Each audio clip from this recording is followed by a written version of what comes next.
Les forces manquent à celui qui porte les fardeaux. Néhémie 4,10. Le peuple se fatiguait, se lassait.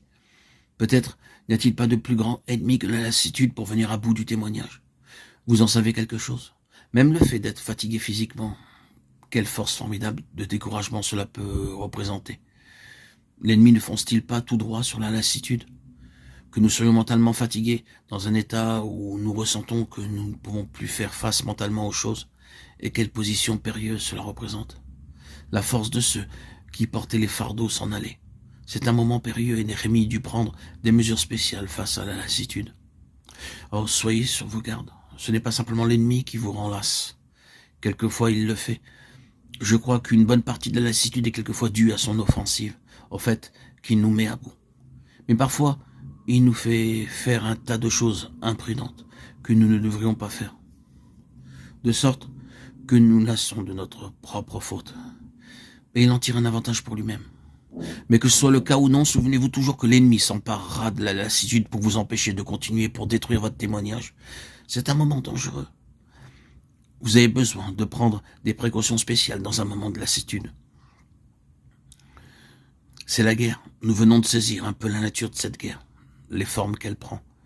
Mais vous remarquez que la sauvegarde de toute la situation était due, dans une très large mesure, à la vigilance soutenue.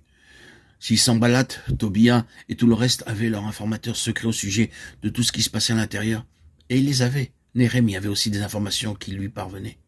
Il se maintenait très étroitement en contact avec ce qui se passait dans les rangs de l'ennemi, et sa vigilance soutenue, associée au fait qu'il était en prière de façon persistante, fut le secret de la victoire.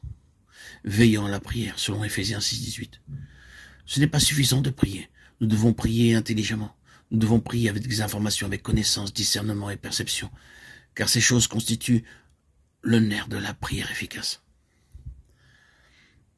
Ainsi, la victoire et le parachèvement du témoignage furent largement dus à cette vigilance à l'égard de la prière, en cherchant à chaque instant à se garder de façon appropriée de ce que faisait l'ennemi.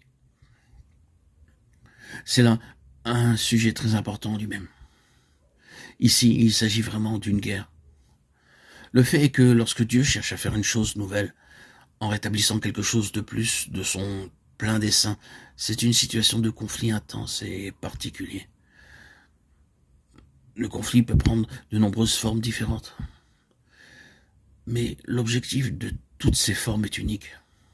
Faire cesser l'ouvrage. Que le Seigneur nous garde, progressant jusqu'à la fin